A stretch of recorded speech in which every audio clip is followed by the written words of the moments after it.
जरा सोचो, अगर एक शाओलिन मॉन्क एक आम स्कूल में पढ़ने लगे, क्या हालत होगी बाकी बच्चों की। कुछ ऐसा ही होता है हमारी आज की कहानी में। कहानी की शुरुआत होती है ली नाम के एक लड़के से, जो एक शाओलिन गुरुकुल में कुंफू सीखता था। वो जन्म से ही यहाँ पर ट्रेनिंग ले रहा था। एक दिन ली गुरुकुल के मंदिर में गया और माफी मांगी, क्योंकि अब जो वो करने वाला है वो शायद सही नहीं होगा। उसी वक्त एक योद्धा ने साइड से उस पर हमला कर दिया। अचानक हमले से ली चौंक गया, लेकिन उसने जैसे तैसे वार का सामना किया। योद्धा ने उसे दीवार पर फेंक दिया, लेकिन ली कूदकर वापस आ गया। उसने हवा में ही योद्धा के सीने पर वार किए और कुछ ही पलों में उसे हरा दिया। इसके बाद बारी आई एक तलवारबाज योद्धा की। ली ने उसे भी अपनी काबिलियत से धूल चटा दी। इसके बाद वो तीसरे योद्धा की ओर बढ़ा। हालांकि वो योद्धा ध्यान में बैठा था, लेकिन फिर भी ली के आने की आड़ सुनकर उसने अपनी माला शीशे में दे मारी, जिससे ली की आंखें चौंधिया गई। अगले ही पल में उसने ली को उठाकर जमीन पर पटक दिया। योद्धा बस जीतने ही वाला था कि ली फिसल कर बच गया और फिर दोनों में जबरदस्त लड़ाई शुरू हो गई। अंत में जीत ली की ही हुई। फिर वो मंदिर में सर झुकाकर बाहर चला गया। गुरुकुल के टीचर ने उसे बताया कि परीक्षा में उसने सबसे ज्यादा हुनर दिखाया है, इसलिए उसे शहर के नए स्कूल में जाने का मौका मिलेगा। शहर में वो 3 लोगों के परिवार के साथ रहेगा, जिसमें 2 बच्चे और एक उनका पिता है। वो आदमी दरअसल एक साइंटिस्ट है जो गुरुकुल के टीचर को जानता था। इसके बाद ली नए शहर की ओर रवाना हो गया। नए स्कूल में एक 15 साल का लड़का फैंग था, जो ताइक्वांडो का खिलाड़ी था। उसकी छोटी बहन शैन शैन अपने भाई से बेहद प्यार करती थी। स्कूल के ताइक्वांडो क्लब को लैन संभालती थी। वो फैंग के मुकाबले देखकर उसे उसकी कमियां बताती थी, ताकि वो और बेहतर हो सके। लैन का भाई तो एक नंबर का पेदू था। उसे हर वक्त खाने के सिवा कुछ नहीं सूझता था। वो चारों अच्छे दोस्त थे और आसपास ही रहते थे। दरअसल ली लैन के घर ही रहने आने वाला था। उनके पिता डॉक्टर हैन कड़ी मेहनत से काम में जुटे थे। उसकी पत्नी कई साल पहले गुजर गई थी, तो अब वो काम में मस्त रहता था। वो एक खास डिवाइस तैयार कर रहा था, जिस पर शहर के गुंडों की नजर थी। डॉक्टर हैन ने बच्चों को कॉल किया, पर लैन खुश नहीं थी, क्योंकि उसके पिता कभी घर ही नहीं आते थे। डॉक्टर हैन ने जल्द ही आने का वादा किया और उन्हें एक तोहफा खोलने को कहा, जो उसने घर पर भिजवाया था। असल में उस डब्बे में वही डिवाइस था जो वो गुंडे चुराना चाहते थे। तभी ली ने दरवाजा खटखटाया और लैन उसे अंदर ले आई। वो उसे उसका कमरा दिखाने ले गई और उधर उसके पिता को गुंडों ने बंदी बना लिया। उस गैंग के लीडर लैरी ने डॉक्टर हैन को धमकाकर उससे वो डिवाइस मांगा। डॉक्टर हैन ने कहा कि ऐसा तो कोई डिवाइस है ही नहीं। उसने बताया कि वो तो एआई टेक्नोलॉजी पर काम कर रहा है, जिससे कि उसके बच्चे अपनी माँ की आवाज वाले रोबोट से बात कर सके। लेकिन लैरी को उस पर विश्वास नहीं हुआ। उसने सीसीटीवी फुटेज से पता लगाया कि वो डिवाइस तो डॉक्टर हैन के घर जा चुका है। फिर लैरी के 2 चेलों ने आगे बढ़कर डिवाइस चुरा कर लाने का जिम्मा ले लिया। स्लॉपी और फिस्ट काफी खुश थे, क्योंकि गुंडे बनने के बाद ये उनका पहला मिशन था। उन दोनों ने अजीबोगरीब कपड़ों से भेष बदला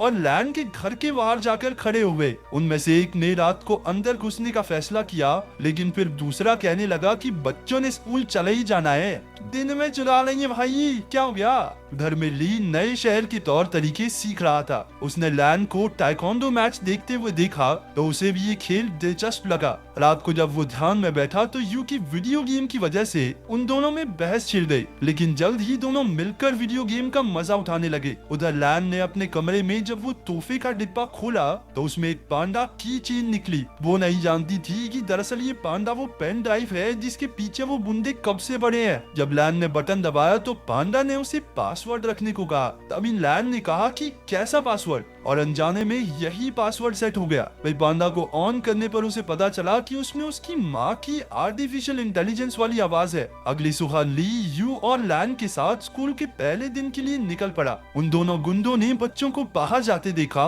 और अपने प्लान को अंजाम देने का फैसला किया। लेकिन तभी उनमें से एक की नजर उस पैंडा की चेन पर पड़ी, जो लैन ने अपने बैग से टांग रखा था। अब उन्होंने लैन से वो डिवाइस छीनने का प्लान बनाया। रास्ते में लैन ने ली को फैन से मिलवाया। उसी वक्त एक गुंडे ने चुपके से की चेन चुरा ली और वहां से भाग गया। तभी ली ने उसे देख लिया और अपनी फुर्ती दिखाते हुए उसने गुंडे को झट से पकड़ लिया। अभी फैन भी उसका साथ देने आ गया और दोनों ने मिलकर उस गुंडे की खूब धुलाई की। लेकिन वो गुंडा अब भी नहीं माना और एक बार फिर से पैंडा चुरा कर भाग निकला। अब की बार उन सभी दोस्तों ने मिलकर उसे कचरे के डब्बे में फिट करके सड़क से लुढ़का दिया। स्कूल में ली की क्लास के बच्चे एक शाओलिन योद्धा को देखकर हैरान रह गए। वो उससे पूछने लगी कि क्या कभी वो शादी कर सकता है। वो उससे उल्टे वुल्टे सवाल पूछने लगे। तुम कभी शादी कर सकते हो क्या? और कुंफू करके दिखा दो। हाँ एक बार दिखा दो। हाँ एक बार भाई, एक बार कुंफू करके दिखा दो।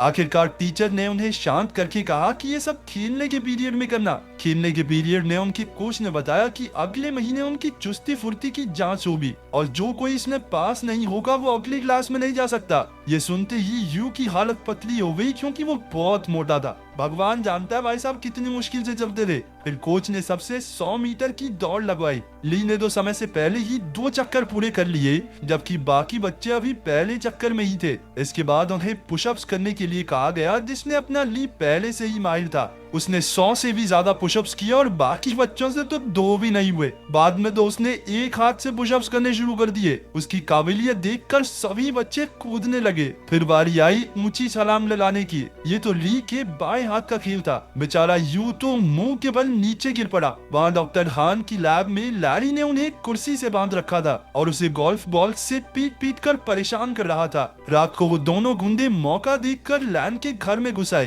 तभी ली की नजर उन पर पड़ गई और वो एक खिलौने के पीछे छिपकर उन्हें डराने लगा, लेकिन उन्होंने जल्द ही उसे देख लिया और मौका देखकर उस पर हमला कर दिया। जब लैन वहां पहुंची तो गुंडों ने पैंडा चुरा लिया और फरार हो गए। ली ने लैन और यू को सारी कहानी बताई, लेकिन उन दोनों को लगा कि वो मजाक कर रहा है। इसके बाद हम देखते हैं कि वो दोनों गुंडे अपने मुंह में गोल्फ बॉल्स भरकर लेटे हुए थे। असल में उन्होंने गलती से पैंडा की चेन की जगह वैसा ही दिखने वाला एक परफ्यूम चुरा लिया था। लैरी को एक खास डिवाइस 3 दिन के अंदर किसी कंपनी को बेचना है और इसीलिए अब उसे बेचैनी होने लगी। उसने बड़े गुस्से में उन दोनों गुंडों की गोल्फ बॉल से निशाना लगाया और उन्हें धमकाकर जल्द से जल्द वो खास डिवाइस लाने का ऑर्डर दे दिया। अगले दिन स्कूल में सारे बच्चे फेंकर टाइकोंडो मुकाबला देख रहे थे। वहीं यू और शैन शैन पीछे बैठी 2 बदसूरत लड़कियों के बारे में बातें करने लगी। ये लड़कियां कोई और नहीं बल्कि वो दोनों गुंडे ही थे जो भेष बदल कर वहाँ आए थे। उन्हें लैन के बैग पर वो पैंडा दिखाई दिया और दोनों उसे चुराने के लिए सही मौके का इंतजार करने लगे। उसी वक्त ली ने फैन को एक मुकाबले की चुनौती दी। इस मजेदार मुकाबले को देखने के लिए सभी बच्चे भागकर आगे चले गए। अब सही मौका देखकर गुंडों ने बैग से पैंडा चुराने की कोशिश की, लेकिन इस चक्कर में उनके नकली बाल वहीं फंस गए।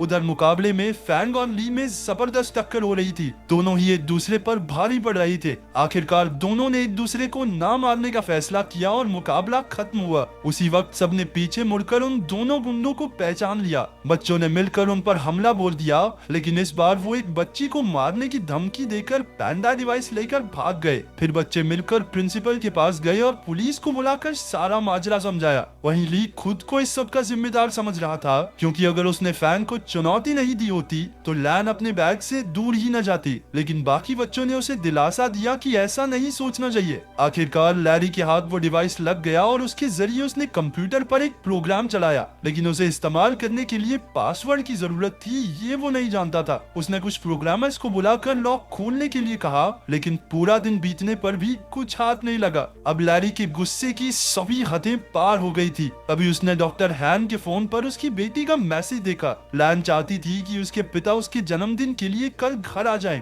लैरी ने डॉक्टर हान की तरफ से कल पार्टी में पहुंचने का वादा कर दिया। अगले दिन लैन और उसके दोस्त जन्मदिन की पार्टी की तैयारी कर रहे थे। बाकी सब लैन को घर में अकेला छोड़कर उसके लिए तोहफे लेने गए। तभी लैन को उसके पिता का मैसेज मिला कि वो घर के बाहर आ गया है, लेकिन जैसे ही वो बाहर निकली उसे किसी ने अगवा कर लिया और गाड़ी में डालकर ले गया। उसी वक्त ली और उसके दोस्तों ने लैन को वैन में देखा और अपनी साइकिल्स लेकर उसका पीछा करने लगे। अंत में सब डॉक्टर हान की लैब में पहुंचे और लैन को ढूंढने लगे। वहीं लैरी और उसके बिजनेस पार्टनर में बहस छिड़ी हुई थी, क्योंकि लैरी उस खास डिवाइस को कल बेचने वाला था, लेकिन अब तक उसे उसका पासवर्ड तो पता नहीं। अब लैरी गुस्से में लैन के गले पर चाकू रखकर उससे पासवर्ड पूछने लगा। लैन ने जवाब दिया कि ऐसा पासवर्ड, और उसी वक्त वो प्रोग्राम चालू हो गया। बाहर शुरुआत वाले दोनों गुंडे अड्डे की रखवाली कर रहे थे। ली और फैंग ने उन पर हमला करके उन्हें कुछ ही पलों में चित कर दिया, लेकिन इसके बाद उनका सामना हुआ लैरी के आदमी ब्रैडली से। वो भी एक खतरनाक फाइटर था, इसलिए ली और फैंग मिलकर भी उसे हरा नहीं पा रहे थे।